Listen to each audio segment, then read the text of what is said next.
башка түшкөн кайгы балейлер. Бул дүйнө жашоосунда башы түктүү ар бир жан башынан түрдүү балекет балейлерди өткөрөт. Жакынынан айрылат, ооруйт, кырсыктайт, жумуштан айдалат, түрмөгө түшөт, банкрот болот, күйөөсү таштап кетет, баласы оорукчан болуп калат, үй өрттөнүп кетет, уюн уурдап кетет. Кыскасы, ар кимдин башына ар түрдүү сыноо түшөт. Ооба, мунун баары пендесинин ыйманын жана сабырын сыноо үчүн Алланын каалоосу менен болгон иштер. Жалпы жонунан буларды кыйынчылык деп айтабыз жана ушул кыйынчылыктарды туура эмес кабыл алып, адамдардын көбү андан аркы жашоосун туңгуюкка кептеп алат. Туура кыйынчылыкка кабылганда душманың табалайт, көрө албастар сүйүнөт, дос деп жүргөн жакындарың алыстайт. Мунун баарын көтөрүү оор. Ошентсе да, турмуштун бир сыноосуна сынып, калган өмүрдү текке кетирүү туура эмес. Бир кайгыга алдырып, ден соолуктан кол жуу туура эмес. Бир акылсыздын ишине таарынып, бүтүн үй бүлөнү бузуп алуу туура эмес. Кыйынчылык ар бирибиздин башыбызда бар. Эртедир кечтир баарыбыз кабылабыз. Кантип чыгып, кантип жеңип, кантип жаңы жашоону баштайбыз. Чечим кандай болушу керек? Чечим болгон кыйынчылыктын баарын Алланын бешенеге жазган тагдыры деп кабыл алып, ага ыраазы болгонду үйрөн. Эгер ыраазы болуп, сабыр кылсаң, ушул кыйынчылык сенин даражаңды көтөрөт. Тескерисинче, тагдырыңа нааразы болуп, сабырсыздык кылсаң, даражаң түшө берет, кыйынчылык күчөй берет. Кыйынчылыкты ким кандай кабыл алганына жараша даражасы да ар түрдүү болот. Кыйынчылыкка ыраазы болуп, шүгүр кылса, бул эң жогорку даражасы. Мындайлар кыйынчылыкка жараша сооп сыялат, күнөөсү кечирилет, даражасы көтөрүлөт. Кыйынчылыкка сабыр кылып, сооп үмүт кылса, бул экинчи даражасы. Мындайлар да сооп сыйга ээ болот. Ал эми нааразы болуп, сабырсыздык кылса, бул үчүнчүсү. Мындайлардын кыйынчылыгы дагы артат. Өзү күнөөкөр болот. Өзүңдү ыймандуу мусулманмын деп эсептесең, биринчи кысымдагылардын катарында бол. Ыймандуу мусулманга кандай кырсык бале, кайгы капа болбосун, а түгүл, тикен кирсе да, ошол себептүү күнөөлөрү кечирилет. Сахих Муслим. Бул дүйнө жашоосу сыноо жашоо экенин дайыма эстеп жүр. Ошон үчүн жашоодо түрдүү кыйынчылыктар биринен сала бири болуп турат. Алла Таала муну бизге Бакара сүрөсүнүн 155-аятында айтып түшүндүргөн. Биз силерди коркуу, ачарчылык, мал-мүлктүн, жан дененин жана мөмө жемиштердин каатчылыгы сыяктуу нерселер менен сынайбыз. Сабыр кылуучуларга бейишти сүйүнчүлөө. Кыйынчылыкка кабылар замат көңүлдү көтөрүп, жүрөктү тынчтандырып, ырахат тартуулай турган ишти аткар. Бул оор иш эмес. Баарыбыз Аллага таандыкпыз, баарыбыз ага кайтып барабыз деп айт жана өзүңдү тынчтандыр. Ушул бир ооз сөзүң себебинен үч жакшылыкка татыктуу болосуң, Алланын мактоосуна, ырайымына жана туура жолго баштоосуна. Алла Таала муну өзү убада кылган. Бир кырсык болгондо, баарыбыз Аллага таандыкпыз, баарыбыз ага кайтып барабыз дегендерге Раббисинен мактоо, ырайым бар. Ошолор гана туура жолдогулар. Бакара сүрөсү 157-аят. Кыйынчылык бир гана сени тоору алды деп ойлобо. Башына түк чыккан жандын баарында өзүнө жараша кыйынчылыгы бар. Адам атадан бери карай канча пенде жашап өтсө, баарынын башына бале келген. Кыяматка чейин да ушундай. Сен ошол эсепсиз элдин бирисиң. Мүмкүн сен алар көргөндүн 100дөн бирин да көрө электирсиң. Сенин кыйынчылыгың алардын кыйынчылыгынын алдында түккө турбастыр. Анда эмнеге нааразы болуп, эмнеге кайгырасың? Кыйынчылык менен бирге ырахат да болот. Шарх сүрөсү 6-аят. Бул Алла Тааланын убадасы. Кандай кыйынчылык болбосун, анын артынан жакшылык кошо келет. Болгону сабырдуу бол, шүгүр кыл, жакшылыкты күт. Боор эти менен тең болгон баласынан айрылганда, тагдырга нааразы болбой, Аллага мактоо айткан пендеме бейиштен үй куруп, аны мактоо үй деп атап койгула деген Алла Таала. Сунан ат-Тирмизи. Кыйынчылыкка кабылганда, кандай абал болсо да, Аллага мактоо болсун деп шүгүр кыл. Башкаларды карап, сенин мүшкүлүң алардыкынан жеңил болгонуна Аллага мактоо айт. Башкалар сыяктуу динсиз, ыймансыз болуп, алар сыяктуу дин сыноосу менен эмес, дүнүйө сыноосу менен сыналып жатканыңа Аллага мактоо айт. Сүйүн, ушул кыйынчылык себептүү күнөө катадан тазаланып жатасың. Ушул себептүү Алла сени эстеп, сени кечирип жатат. Мындан өткөн кубаныч болоорбу? Эмне үчүн кубана турган ишке кайгырасың? Болор иш болду. Эми кайгырсаң да, кайгырбасаң да бекер. Ушуну билип туруп кайгырганың өзүңө зыян.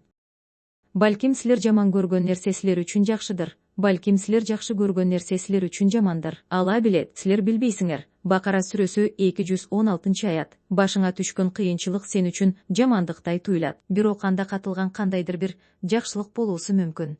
Аны кийинчерээк байкайсың же байкабай кала бересиң. Алла билет, сен билбейсиң. Кайгыга алдырба, наалыба, көрүнгөнгө дартыңды айтпа. Жөн гана сооп үмүт кылып, жакшылык күт. Кайсы бир пендеге кыйынчылык болгондо ал, баарыбыз Аллага таандыкпыз, баарыбыз ага кайтабыз. о Алла, бул кыйынчылык үчүн мага сооп жаз, мунун ордуна артынан жакшылык бер деп дуа кылса, Алла ага сооп жазып, кыйынчылыктын артынан жакшылык берет. Сахих Муслим. Бул пайгамбардын ага Алланын тынчтыгы жана мактоосу болсун хадиси. Муну эсиңден чыгарба. Ыймандуу мусулмандын иши таң калыштуу, анын ар бир ишинде жакшылык бар. Мындай мусулмандан башка да жок. Эгер бир жакшылык болсо, ага шүгүр кылып, ошонусуна сооп алат. А эгер бир жамандык болсо, сабыр кылып, мунусуна да сооп алат. Сахих Муслим. Пайгамбарыбыздын ага Алланын тынчтыгы жана мактоосу болсун ушул сөзүн эстеп, кыйынчылыкка кабылган сайын көңүлүңдү тынчтандырып, жүрөгүңдү эс алдыр. Сабырдуулук жана намаз окуу менен жардам сурагыла. Бакара сүрөсү 45-аят. Кыйынчылыкка, бале кырсыкка туруштук берүүнүн эң оңой жана таасирдүү жолу намаз. Пайгамбарыбыз ага Алланын тынчтыгы жана мактоосу болсун башына иш түшкөндө дароо намазга жыгылат эле. Ушул жолду 2 рекет намаз окуп, Аллага жалбарып дуа кыл. Алла ага дуа кылгандарды угат жана кыйынчылыктан чыгара турган ачкыч анын колунда. Мага Алла жетиштүү, ал эң жакшы колдоочу деп, жамандыктан сактоосун сурап, жакшылыгын күт, жамандыктын алдын ал. Мына ушундай адамдарга Алла жамандыктан коргоп, жакшылык берүүнү уада кылган. Алар бизге Алла жетиштүү жана ал эң жакшы колдоочу дешти. Андан кийин аларга Алланын неемат, артыкчылыгы болуп, эч кандай жамандыкка кабылбай кайтып келишти. Ал Имран сүрөсү 174-аят. Көңүл бургула, Алланы эстөө менен жүрөк тынчтанат. Раат сүрөсү 28-аят. Кандай кыйынчылыкка туш болбо, дароо Алланы эсте. Субханаллах, вальхамдулиллах, ва ла илаха иллаллах деп зикир чал. Ла хаула ва ла куввата илля биллах деп кайтала. Жүрөгүң эс алат, көңүлүң тынчтанат, маанайың көтөрүлөт. Күнөөлөрүңө тоого кылып истигфар айт. Анткени бале кырсыктын күнөөгө жараша болот. Ким көп истигфар айтса, Алла аны кайгы кападан арылтат, кыйынчылыктан чыгарат, ойго келбеген жерден ырыскы берет деген пайгамбарыбыз ага Алланын тынчтыгы жана мактоосу болсун. Кыйынчылыкка кабылганыңда, башыңа бале түшкөндө, дароо өткөн жолуңа сар эсеп сал. Кайсы жерден жаза бастың, кандай күнөөгө бут койдуң? Эстер замат, тообо кылып, кечирим тиле. Башына иш түшкөндөргө жардам бер, жылуу сүйлө, көңүлүң көтөр, жашоого шыктандыр. Сенин башыңа мүшкүл түшкөндө Алла сага жардам берет. Кимде-ким бир мусулмандын муктаждыгын чечип берсе, Алла анын дүйнө жана акыреттеги муктаждыгын чечет деген пайгамбарыбыз ага Алланын тынчтыгы жана мактоосу болсун. Башыңа кыйынчылык келгенде, кимдир бирөөлөр сенден да оор күндү башынан өткөрүп жаткандыгын эсте. Ошондо сенин мүшкүлүң жеңил сезилет. Айрыкча адамзаттын аслы, Алла Таала эң жакшы көргөн пендеси Мухаммад пайгамбарыбыз ага Алланын тынчтыгы жана мактоосу болсун башынан өткөргөн кыйынчылыктарды эсте. Пайгамбарыбыз ага Алланын тынчтыгы жана мактоосу болсун ментип эскерткен. Эгер силерден бирөөңөрдүн башына иш түшсө, менин башыма түшкөн ишти эстесин. Чынында турмушта эң көп запкы тарткан менмен. Жасаган күнөөлөрүбүзгө жараша берилген жазаны биз акыретте көтөрө албайбыз. Ошон үчүн Алла Таала жакшы көргөн пенделерин бул дүйнөдө жазалап, акыреттеги азабын жеңилдетет. Бул дүйнөдө көп кыйынчылыкты башынан өткөрүп сыналган адам акыретте азап тартпайт. Бул тууралуу пайгамбарыбыз ага Алланын тынчтыгы жана мактоосу болсун ментип айткан. Алла Таала пендесине жакшылык кааласа, аны бул дүйнөдө жазалайт. А эгер жамандык кааласа, кыяматта жазасын берүү үчүн анын күнөөсүн акыретке сактап коет. Сынан ат-Тирмизи. Демек бул дүйнөдөгү сыноолорго сүйүнөлү.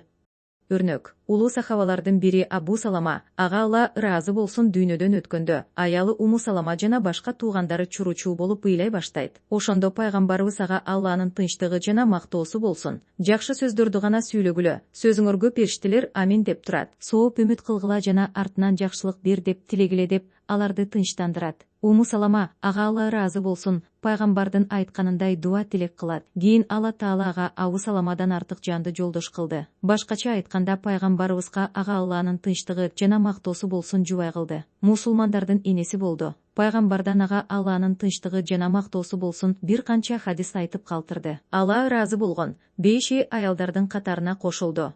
Бир аял кучактагы баласы менен пайгамбарыбызга ага Алланын тынчтыгы жана мактоосу болсун келип, "О Аллахтын элчиси, ушул балама дуа кылчы. Буга чейин 3 баламды жерге бердик" деди. "Үчөөнү жерге бердиңерби?" деп тактап сурады пайгамбарыбыз ага Алланын тынчтыгы жана мактоосу болсун. "Ооба" деди тиги аял. "Сен анда тозоктун катуу азабынан кутулупсуң" деди пайгамбарыбыз ага Алланын тынчтыгы жана мактоосу болсун. Сахих Муслим. Азирети Умардын башына иш түшкөндө, Аллага 3 мертебе мактоо болсун дечү экен. "Эмнеге 3 жолу мактоо айтасың" деп сурашканда, биринчиси ушул сыноо динимде эмес, дүйнөмдө болгону үчүн. Экинчиси сыноо мындан да оор болбогону үчүн. Үчүнчүсү сыноого сабыр кыла алганым үчүн деп жооп бериптир жарыктык киши. Башыңа түшкөн балейни же кырсыкты жаман көрбө. Бул сенин мындан кийинки ийгилигиңдин эшиги болуусу мүмкүн. Башыңа конгон бакыт каман чыркаба. Бул сенин мындан кийинки жашооңдун бузулуусуна ачылган эшик болуусу мүмкүн. Хасан аль-Басри